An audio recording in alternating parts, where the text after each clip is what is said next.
Africa, a continent once colorful with traditions, hospitality, and nature's endowments, is now a theater of increasing coup d'etat, military groups, and insurgencies. What could be behind Africa's continued suffering to practice democracy? The United States want us to go to war. France wants us to go to war. Why don't they put their soldiers and go to war? We'll give them the money to fight. Let them go to war on their own. We cannot go to war. This war is in our backyard. Many point to the civil rules embarrassing corruption, nepotism, religious bigotry, and ethnocentrism that have all kept Africa poor and underdeveloped. But can we rule out the interests of European nations, which continue to fuel local crises in states? Is Africa truly free from the colonial masters? Or are our nations and our people game for political sports? It is 2023. Yet Africa has at least 7 prominent countries under military leadership. Again, what's happening to democracy? There is no France without Africa. The day Africa liberates itself from France, France will collapse as a country, because France, it is based on everything African. They don't have anything to offer to themselves. They keep on taking from Africa.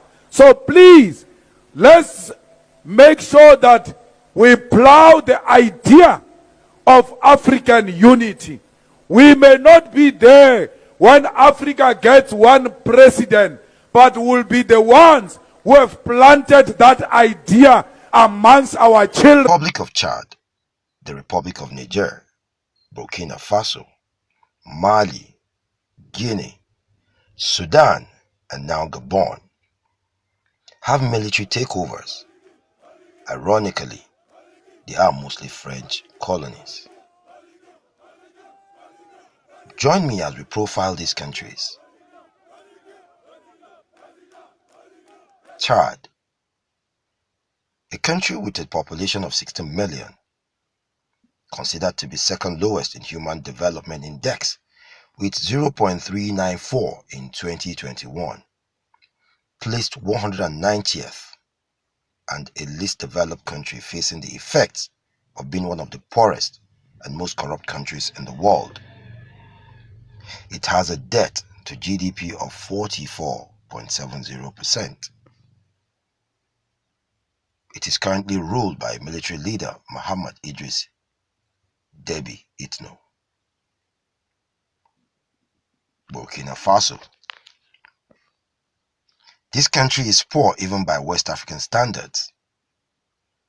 Burkina Faso has suffered from recurring droughts and military coups. This former French colony, endowed with significant gold reserves, is ranked 184th out of 191 countries in Human Development Index, with 40% of its people below poverty line. Captain Ibrahim Traoré seized power in a coup on September 2022, ousting his predecessors, Lieutenant Colonel Damiba, who himself ousted President Marc Kabore in an earlier coup in January 2022. Currently, this country has a debt to GDP of 38.1%. Mali. Colonel Assimi Goïta is the president, a leader of the National Committee for the Salvation of the People, a military force that seized power from former President Ibrahim Boubacar Keïta in 2020 coup d'etat. Goïta later took power from Bandar after the 2021 Malian coup d'etat and has since been declared interim president of Mali. With a population of 21.9 million in 2021, this country is extremely dependent on foreign aid. 49% of its population in extreme poverty.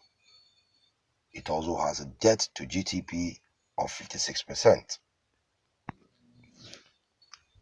Guinea, country with a population of 13.5 million people, is currently under another military leadership.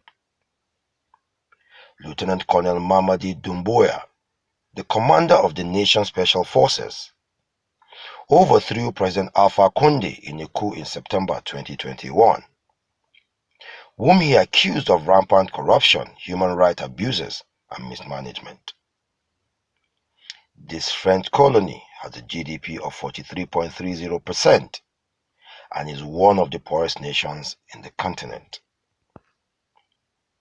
Sudan, with a population of 44.9 million people and a debt to GDP of 98%, is another poor country under military leadership. Lieutenant General Abdel Fattah al-Burhan took power after a military coup in April 2019, following months of protests against President Omar al-Bashir's government and months of authoritarian rule.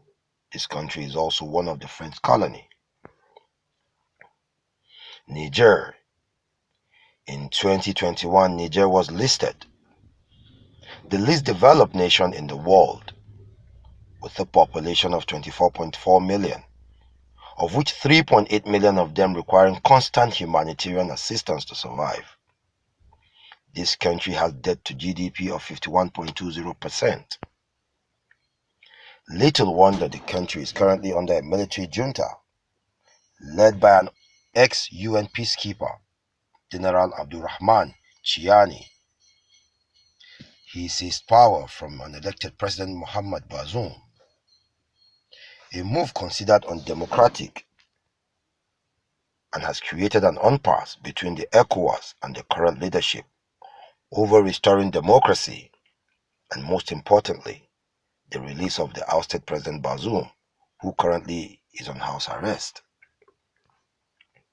Gabon, with a population of 2.4 million people, another French colony, currently adds to the list of African countries experiencing coup d'etat.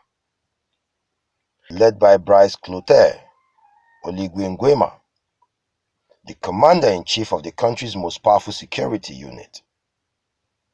He deposed President Ali Bongo, who came to power after the death of his father in 2009. Having just won a third term in an election which opposition argued was heavily flawed, his cousin, Brice Nguema, became the ringleader of the coup. Bongo's family has held power for 56 years, which he seeks to extend. Gabon, a poor state, has a GDP of 21.07%. With Africa asking for change, asking that treaties signed on their behalf must be to their advantage and not against them. Africa should start working empirically towards achieving greatness, because with all that's going on now, no president knows whose turn it could be next. I'm Ali Bongo Ondimba, President of Gabon, and I'm to send a message to all the friends that we have all over the world to tell them to make noise, for the people here have arrested me and my family. My son is somewhere, my wife is in another place, and I'm at the residence. Right now, I'm in the residence and nothing is happening. I don't know what's going on. So I'm calling you to make noise, really. I'm thanking you. Thank you.